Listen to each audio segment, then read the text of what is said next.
Assalamualaikum warahmatullahi wabarakatuh. Salam sahabat Jundu Channel dimanapun berada. Alhamdulillah, semoga senantiasa dirahmati oleh Allah Subhanahu wa Ta'ala dan dimudahkan segala urusannya. Amin ya rabbal alamin. Bismillahirrahmanirrahim. Alhamdulillahirabbil alamin. Allahumma shalli wa sallim ala sayyidina Muhammadin wa ala ali sayyidina Muhammad. Pada kali ini, konten kali ini adalah menceritakan di mana Abu Ya As-Said Alawi Al-Maliki dengan dari golongan jin. Kisahnya berawal dari Abu Ya As-Said Alawi Al-Maliki sedang mengajar ta'lim. Memang Abu Ya As-Said Alawi Al-Maliki ini memiliki kelebihan di antara masyaikh lainnya, ya, yaitu beliau memiliki murid tapi bukan dari golongan manusia. Singkat cerita, waktu itu Abu Ya As-Said Alawi Al-Maliki masih berada di daerah Masjidil Haram. Maksudnya tinggalnya masih di daerah Masjidil Haram dekat arah Babus Salam, ya. Diceritakan bahwasanya ada sebuah taklim di mana taklim itu ada di sebuah rumah muridnya, ya, karena taklim ngider itu. Jadi taklim itu giliran di rumah muridnya. Sebelum kedatangan Abu Ya As-Said Alawi, ini murid-murid yang sedang di sana menunggu datangnya gurunya, mereka sedang memutolaah, ya. Ada yang sedang murojaah hafalan-hafalannya. Dan singkat cerita, ada seorang santri ini dia mungkin aus deh, ya, sangat aus. Kemudian dia pergi ke belakang, ya, untuk meminum, karena waktu zaman dulu itu masih kendi minumnya, dan memang kendi ini sudah dipersiapkan oleh Sahibul Bait untuk para santri yang sedang sedang haus, dan kalau haus boleh minum dan lain-lainnya. Memang sudah disuguhkan oleh Sahibul Bait.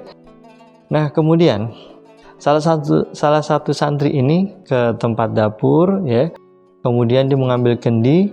Ketika dia mengambil kendi, dia kaget, bukan kepalang. Masya Allah, dia kaget nih. Kenapa?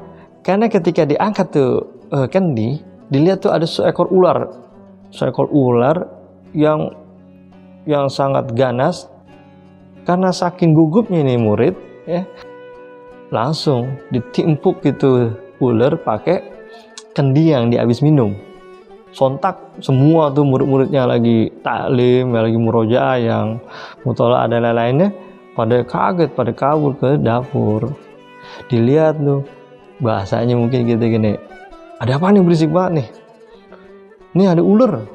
Mau pada panik semua. Akhirnya ularnya dilihat udah tewas. Dibersihkanlah tuh oleh para santri saat itu, ya. Murid-muridnya pada bersihin semuanya, dan kemudian salah satu santri bilang, jangan ceritakan hal ini atau kejadian ini kepada guru kita, Abu Ya As-Said Alawi bin Abbas Al-Maliki, biar beliau dan keluarganya tidak resah bahwasanya di rumah ini ada binatang buas. Nanti kan jadi risih gitu, jadi kaget dan lain-lain. Makanya dia dirahasiakan oleh murid-muridnya setelah kejadian pembunuhan ular yang ada di kendi itu, ya. Nah, kemudian Abu Ya As-Said Al-Maliki datang. Kemudian seperti biasa muridnya menyambut ketika taklim, ya kan, salaman dan macam-macam. Kemudian dan majelis taklim berlangsung seperti sedia kala. Maksudnya seperti biasanya gitu. Nggak ada kejadian A, nggak ada kejadian B, dan normal-normal aja. Dan memang secara lahiriah Abu Ya As-Said Alawi memang nggak mengetahui kejadian itu dan memang tidak diberitahu, ya. Namun setelah selesai majelis taklim ini, Abu Ya As-Said pulang ke rumahnya dan beristirahat. Pada tengah malam, Abu Ya As-Said Alawi ini didatangi oleh seorang kakek yang jubahnya itu bernuansa putih, ya. Pokoknya bernuansa putih, dan dia mengatakan kepada Abu Ya As-Said Al-Maliki, wahai Abu Ya As-Said Al-Maliki, sesungguhnya kami dan keluarga kami telah menghadiri pengajianmu selama bertahun-tahun. Ya, selama bertahun-tahun kami selalu ikut pengajianmu. Kami selalu membawa anak, cucu, dan keturunanku lebih dari 40 orang. 40 orang. Lebih dari 40 golongan bangsa jin. Jadi di 40 bangsa jin tuh dibawa sama dia. Keturunan jin dah tuh dibawa tuh untuk majlis taklim Abuya As-Said Alawi. Namun ada suatu kejadian di mana anak kesayanganku dibunuh oleh salah satu murid. Wah, kaget. Karena anakku berubah menjadi ular. Nah, karena Abuya As-Said Alawi nggak mau kalah, maksudnya tetap membela muridnya, dibalikin. Wahai bangsa jin, ya, wahai kakek dari bangsa jin, sesungguhnya muridku nggak salah. Yang salah dari keturunan. Kenapa berubahnya pakai ular? Kenapa tidak berubah dengan binatang yang lain atau wujud yang lain yang tidak mengagetkan muridku atau tidak menakuti muridku? Sontak itu udah wajar. Jadi saking gugupnya, saking spontanitasnya, maka muridku mungkin langsung membunuhnya. Dan ini ketidaksengajaan. Dan jin tetaplah jin, dia tetap ngotot. Dan dia mengatakan, nggak bisa begitu, Anda harus tanggung jawab. Bukankah engkau telah mengajarkan bahwa ada doa yang ketika ada binatang tidak langsung dibunuh, tapi dengan doa-doa yang telah engkau ajarkan, gitu. Ya, memang kata Abuya As-Said Alawi menjawab dari pertanyaan kakek bangsa jin ini. Ya benar, memang sudah aku ajarkan murid-muridku untuk ketika ketemu binatang buas atau binatang serangga yang menakutkan, aku telah mengajarkan tuh doa-doanya. Namun mungkin dalam keadaan gugup, mungkin muridku tidak tahu bacaannya. Atau mungkin muridku ini gugup sehingga lupa bacaannya. Ini sebuah ketidaksengajaan. Nah, Abuya As-Said tetap membela muridnya. Tapi kakek dari bangsa jin otot, minta tanggung jawab. Nah, singkat cerita ini, negosiasi demi negosiasi ini, si bangsa jin ini mengajukan balas dendam. Akhirnya si bangsa jin ini merasuki si murid ini setiap seminggu sekali, yaitu si murid ini mengalami ayan. Pokoknya setiap seminggu sekali ini murid ayan. Akibat apa? Membunuh ular secara kaget dan spontanitas. Makanya memang kita diajarkan sama guru-guru kita, ya kan, jangan sembarangan bunuh binatang, apalagi lagi di majelis taklim.